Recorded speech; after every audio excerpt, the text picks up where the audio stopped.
নমস্কাৰ বন্ধুসকল, ফাইনেলি ভাৰতে আজি ইংলেণ্ডক হৰুৱাই ফাইনেলত প্ৰৱেশ কৰিছে। আহমেদাবাদত হ'ব লগা ফাইনেলখনত ভাৰতে ছেমিফাইনেলত হৰুৱাই ইংলেণ্ডক 7 ব্যৱধানত বুমৰাহৰ সঠিক উইকেট আৰু বলিং বিক্ৰমত আৰু সঞ্জু ছেমছনৰ 89 ৰানৰ আৰু অক্ষৰ পেটেলৰ বঢ়িয়া 2টা কেচ, অসম্ভৱ কেচ তেওঁ কেচ কৰিছে। তেওঁ জয়ৰ সোৱাদ দিছে ভাৰতীয় টীমটোক আৰু শিৱম ডুবে 43 ৰান কৰি সংগ্ৰহ কৰিছে।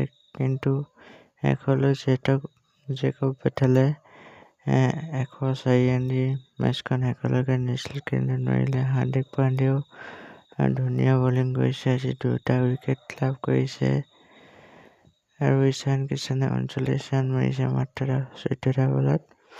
ধুনীয়া ইনিংছ খেলি তেওঁ মেচখন আগবঢ়াই লৈ গ'ল।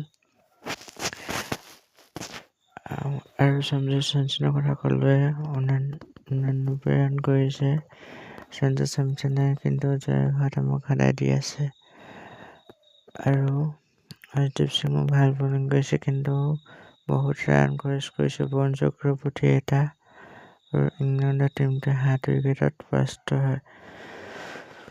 আজিলৈ ভিডিঅ'টো ইমানেই। কেনে লাগিলে আপোনালোকে জনাবলৈ নাপাহৰিব। আৰু আজিলৈ বাই বাই, ধন্যবাদ, জয় অসম।